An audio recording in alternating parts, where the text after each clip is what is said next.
Vous avez sûrement entendu des histoires du genre d'une personne qui a acheté une vieille maison pour la refaire à nouveau et qui, dans un mur, trouve une quantité d'argent conséquente.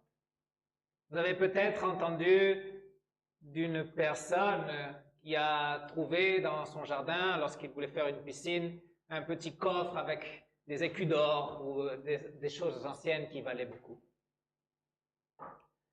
Aux États-Unis, dans les années 90, une personne a acheté un tableau dans un marché aux puces pour 3 ou 4 dollars. Et quelques années plus tard, il a découvert qu'entre la peinture et le fond de ce tableau se cachait une copie de la première déclaration de l'indépendance. Cette copie valait plus d'1 million de dollars. Vous avez entendu peut-être d'autres histoires pareilles à celle-là. Et on se demande pourquoi ça arrive aux autres et ça ne m'arrive pas à moi. J'ai cassé bien des murs et j'en ai jamais trouvé de l'argent dedans. J'ai creusé des trous et j'ai jamais trouvé de coffre. Je vais regarder dans tous les vieux tableaux maintenant, voir s'il n'y a pas quelque chose de caché. Dans Matthieu, chapitre 13, dans ses paraboles, Jésus parle de la découverte de trésors inespérés, des trésors qui ont à voir avec son royaume. Et il nous dit que nous aussi, on peut trouver ce genre de trésors inespérés. Dans la première des histoires, Jésus présente un paysan qui est en train de travailler un champ, peut-être probablement en train d'enlever la caillasse afin de pouvoir planter quelque chose, et cette personne tombe par hasard sur un trésor enfoui. Dans la deuxième, il parle d'un marchand de perles, quelqu'un qui cherche des perles pour revendre et qui trouve à son insu la perle avec une majuscule, celle qui vaut beaucoup plus que toutes les autres perles qu'il n'a jamais vues. Les trésors spirituels sont souvent cachés dans des lieux inattendus. Et on a tendance à être surpris lorsqu'on découvre ce genre de trésor spirituel. Voyons la première de ces deux paraboles. À l'époque du Seigneur, à l'époque de Jésus, il n'y avait rien d'inhabituel à ce que quelqu'un enterre un trésor dans un champ et que quelqu'un d'autre puisse le trouver. Les banques où déposer son argent, si bien elles existaient, ce n'était pas donné à tout le monde. Et garder l'argent sous la table ou sous le matelas, c'était assez risqué, autant aujourd'hui qu'à l'époque. La solution qu'avaient trouvé les gens, c'était de creuser un trou, de mettre leur trésor là-dedans et de le cacher dans leur champ. Le problème, c'est que lorsque la personne qui avait fait le trou et qui avait caché l'argent décédait, plus personne ne savait où se trouvait ce trésor. Ou s'il était capturé, s'il y avait un peuple ennemi qui envahissait la terre et que tout le monde était envoyé ailleurs, déporté en esclavage, ce trésor bien caché risquait de se perdre. C'est pourquoi l'histoire que Jésus raconte à ses contemporains est tout à fait crédible. Une personne trouve un trésor caché et inconnu que personne ne réclame. Il y avait des lois à l'époque qui disaient que toute personne qui trouvait un trésor enfoui avait le droit de le garder. Mais Jésus, dans la parabole, montre que cette personne veut s'assurer que personne ne viendrait réclamer ce trésor en réclamant avec le titre de propriété du terrain, en disant « ce champ m'appartient, donc ce qu'il y a à l'intérieur aussi ».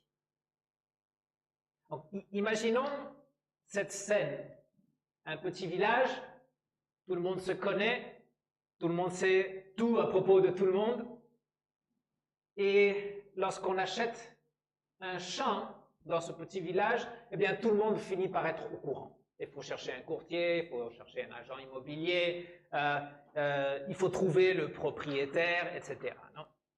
Donc, dans le village, les nouvelles vont vite et les ragots aussi.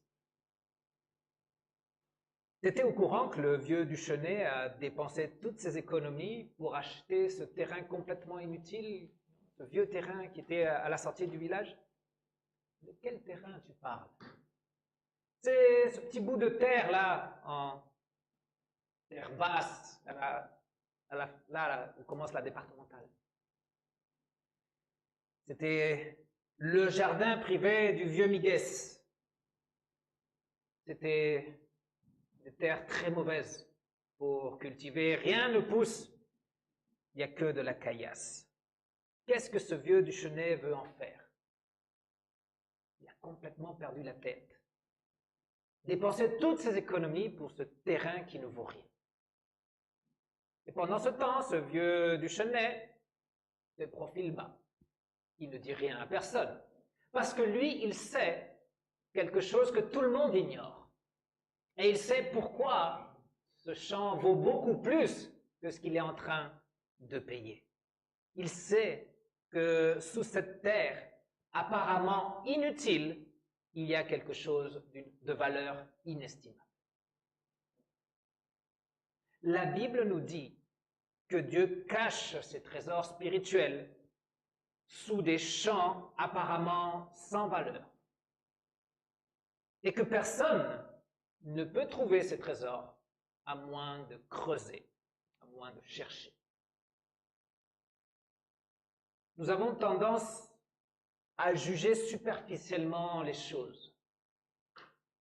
On a tendance à regarder la façade des choses, à donner de la valeur aux choses en fonction de leur emballage. On classe les personnes selon des standards de beauté, selon des choses extérieures. On classe les gens en fonction de leur statut social, de ce qui peut se voir, de leur ethnicité, de leurs origines, de leur famille ou de leurs relations. Lorsqu'on entre dans une petite église de village, là où il n'y a pas de grand luxe, là où il y a peu de monde, on pense immédiatement, là, il manque quelque chose. Alors que là, il y a un grand trésor. Nous, les êtres humains, nous décidons de la valeur des choses en fonction de l'apparence extérieure. Mais Dieu voit les choses d'une autre façon. Jésus enseigne que si on veut trouver les trésors spirituels de son royaume, il faut regarder les choses comme le Père les regarde. Et il faut regarder comment le Père a caché dans des lieux apparemment insignifiants ces trésors inestimables. C'est en Jésus lui-même que se manifeste cette façon d'agir de notre Seigneur. C'est en Christ que Dieu a caché le plus grand des trésors. C'est Jésus-Christ qui nous révèle le Père, c'est Jésus-Christ qui nous permet de recevoir toutes les bénédictions de Dieu, c'est en Christ que nous avons le pardon, la vie, le salut. Mais Jésus était venu comme une personne simple, comme une personne ordinaire.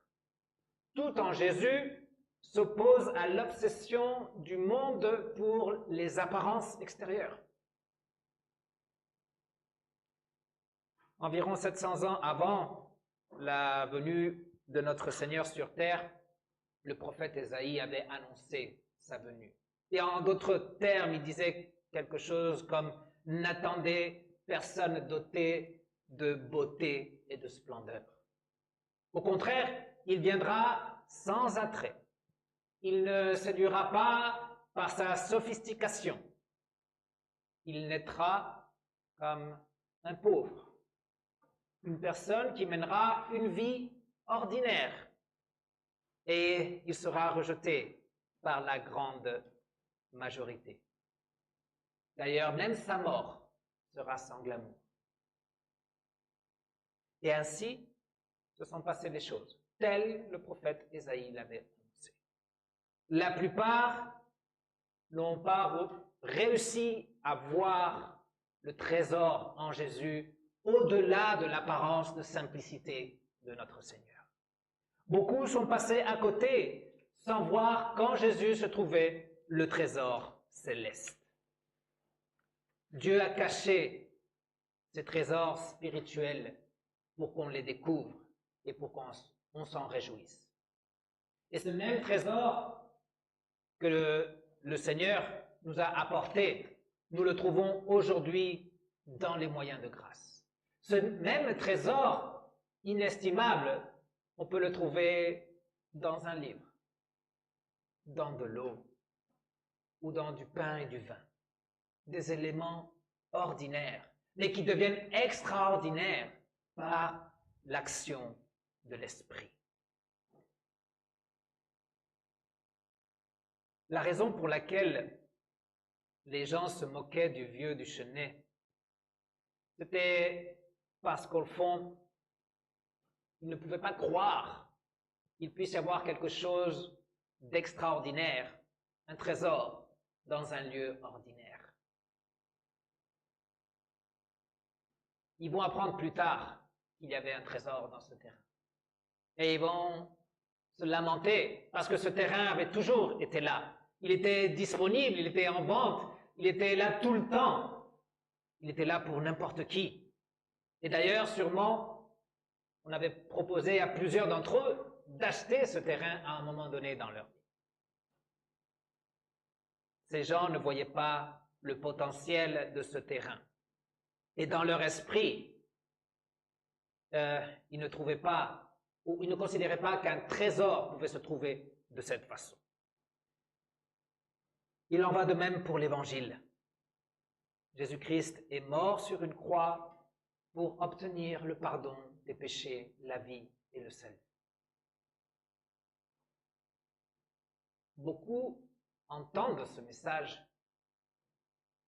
et se demandent si ce n'est pas trop simple.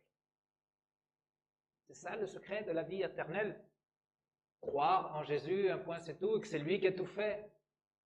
C'est trop simple. Et il y a des gens qui souhaitent, désirent et demandent des manuels de spiritualité, des choses à réaliser, des rituels difficiles à comprendre et à réaliser, à pratiquer. Des gens qui disent non, il faut aller méditer dans des endroits ésotériques, dans des endroits plus imposants, dans des endroits percutants, pas dans une simple petite chapelle sans grand luxe, avec peu de gens. L'apôtre Paul disait, les uns veulent des miracles, les autres veulent des messages grandiloquents. Mais lui, il disait, je ne prêche que Christ, et ce Christ crucifié. À l'un et à l'autre, le même message du Christ et de sa croix. Cela leur paraissait ridicule, cela leur paraissait méprisable. Mais le message de la croix est la vérité de Dieu. Et dans l'Évangile, se trouve la puissance de Dieu pour le salut. On pourrait dire la même chose du baptême. Beaucoup de gens sous-estiment le baptême, beaucoup de gens rabaissent le baptême, et pourtant il y a des promesses associées à ce baptême, et il continue de réaliser des miracles, il continue de régénérer, il continue de sauver. De même avec la Sainte Seine. Beaucoup de gens échouent à l'heure d'essayer de comprendre ce que Dieu nous accorde dans ce sacrement. Beaucoup trébuchent devant ces trésors spirituels cachés et mis en lumière. Pourtant, sous un pain et un vin ordinaires, le Christ se rend présent de façon extraordinaire. Dieu a choisi de cacher ses trésors dans les moyens de grâce, des moyens apparemment simples, apparemment ordinaires, mais en même temps extrêmement puissants, parce qu'ils transmettent cet évangile puissant. C'est une vérité qu'on doit se rappeler et qu'on doit transmettre. C'est une vérité autant pour les non-croyants que pour les croyants. Ceux qui ne sont pas sûrs d'être chrétiens, à ceux qui cherchent encore le sens de la vie, eh bien, nous ne sommes pas là pour inventer des histoires extraordinaires, des histoires qui attirent l'attention. Nous avons un message simple, un message qui est toujours le même. Pour ceux qui veulent connaître Dieu, nous leur annonçons que c'est en Jésus-Christ que Dieu se manifeste, qu'il se fait connaître. Dieu, dans sa grâce et dans son amour, nous considère son trésor. Il a envoyé son Fils afin de racheter ce terrain où était enfoui ce trésor. Il l'a racheté par sa mort et par sa résurrection. Et c'est en croyant à ce rachat que nous sommes sauvés. Mais pour ceux qui sont déjà dans la foi, la parole nous dit aussi, ne vous écartez pas du chemin. Résistez à la tentation d'explorer des nouvelles expériences de Dieu. Résistez à la tentation de chercher les rêves, de chercher les expériences mystiques, de rechercher l'inédit, de chercher des miracles. Le miracle principal a eu lieu sur la croix. Et ce miracle nous est rapporté et mis à jour dans la parole, dans le baptême et dans la Sainte Seine, dans des moyens ordinaires. Même s'ils sont trop simples, ne passons pas à côté de la beauté des trésors de Dieu, là où il a caché ce trésor, là où il les a mis à disposition des croyants. Et nous savons où les creuser pour le trouver.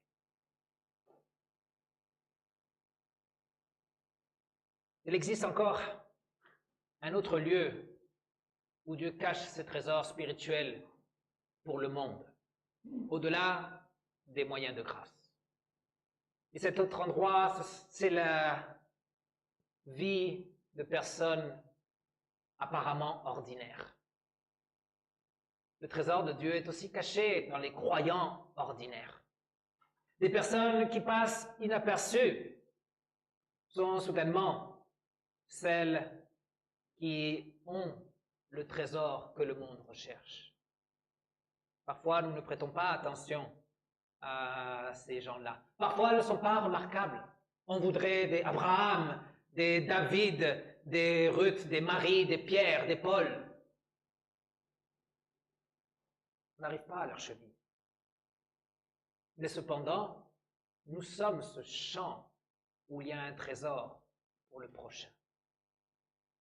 Ce trésor est enfoui en nous. Cette perle précieuse, nous la portons afin que d'autres puissent trouver le Christ à travers nous.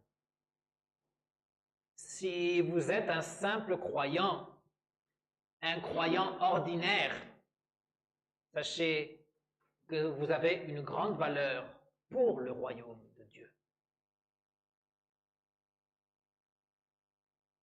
Si vos frères et sœurs, si votre Église aussi vous semble ordinaire, eh bien apprenez à les regarder de la même façon que Dieu les voit. Si les tâches que vous accomplissez dans l'Église, si vos responsabilités, vos dons, vos vocations, si votre grain de sable vous semble ordinaire, vous semble banal, alors faites attention à ce que dit l'Écriture. L'homme regarde les apparences, Dieu regarde le cœur. L'homme observe la surface, Dieu voit le trésor enfoui sous la terre. Ainsi, nous aussi, nous devons voir les autres comme des trésors de Dieu, nos frères et sœurs de l'Église. L'autre question qu'on peut se poser à partir des paraboles sur les trésors spirituels est la suivante. Qu'est-ce qui se passe lorsqu'on trouve un trésor? Qu'est-ce qu'il faut faire quand on trouve ce genre de trésor? Et on apprend deux choses de ces paraboles. Que la découverte du trésor provoque un changement intérieur et un changement extérieur. Provoque un changement dans le cœur, mais aussi après dans les attitudes, dans le comportement et dans la prise de décision. Ces deux changements sont évidents dans les deux hommes des paraboles. Ils sont très différents l'un de l'autre. Ils ont des métiers différents. Ils trouvent leur trésor de façon différente. Mais ils partagent la même chose. Lorsqu'ils se rendent compte de la valeur de ce trésor, ils prennent des décisions très concrètes et ils s'approprient de ce qu'ils ont découvert.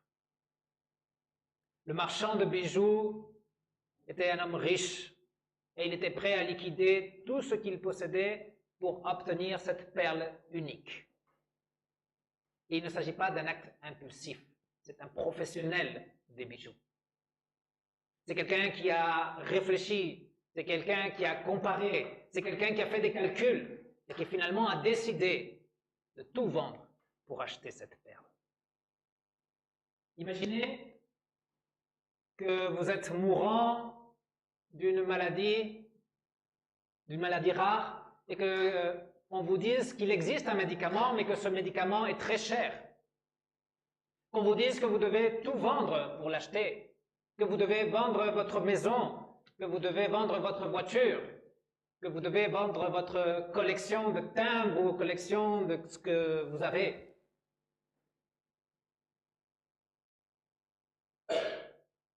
Qu'est-ce que vous feriez?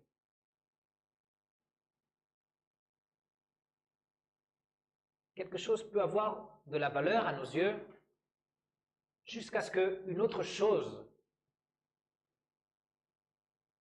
ait plus de valeur à nos yeux. À quoi servirait une collection de timbres si on allait mourir parce qu'on ne veut pas la vendre, parce qu'on ne veut pas acheter le médicament? C'est comme ça qu'a pensé le marchand. C'est comme ça qu'a pensé l'homme qui a trouvé ce trésor dans le champ. Et ça nous apprend à considérer la valeur des choses et à donner la priorité à ce qui est plus important. Donner la priorité à la foi. La Bible nous dit que Marie, après la naissance de Jésus, gardait toutes les choses que l'ange avait dites dans son cœur. Elle y réfléchissait. Elle y méditait tous les jours. Elle donnait de la valeur aux merveilles desquelles elle avait été témoin.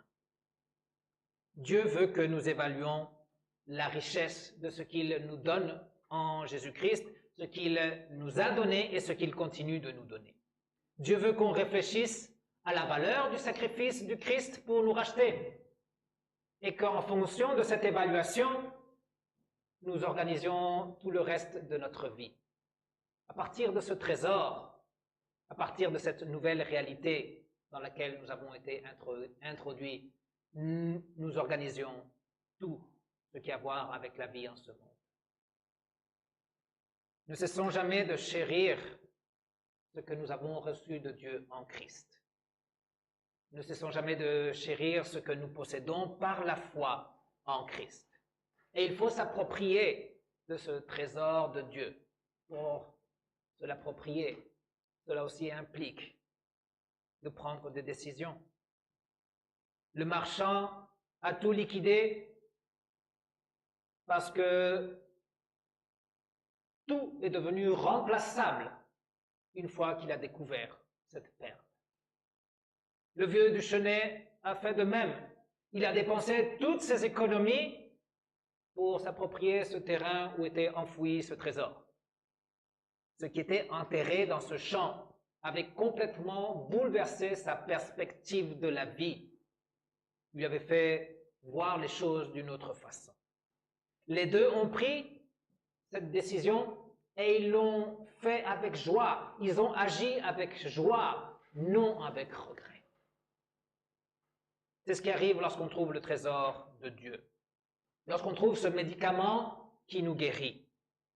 C'est ce qui nous arrive lorsqu'on comprend que le Christ nous a traités comme ce genre de trésor. Il a tout dépensé pour nous racheter. Il a tout donné, y compris son sang précieux sur la croix, afin de nous acquérir et que nous soyons son trésor. Il devient à présent notre trésor, ce trésor inespéré que nous avons trouvé. Et pour ce trésor, il faut lâcher et abandonner certaines choses. Faut-il laisser de côté certains désirs pécheurs? Faut-il laisser de côté son avarice, son ego, ses péchés favoris que nous avons? Allons au pied de la croix et laissons ces choses que notre Seigneur ne veut pas voir. Laissons-les à cet endroit afin de s'approprier de ce trésor merveilleux qu'est le Christ en nous. Faisons-le avec joie et nous devons avoir la joie de posséder le Christ et toutes ses promesses. Que la paix de Dieu qui surpasse toute intelligence garde votre cœur, garde vos pensées en Jésus-Christ, le trésor de plus grande valeur, celui qui vous considère son trésor, celui qui veut vivre avec vous tous les jours et pour l'éternité.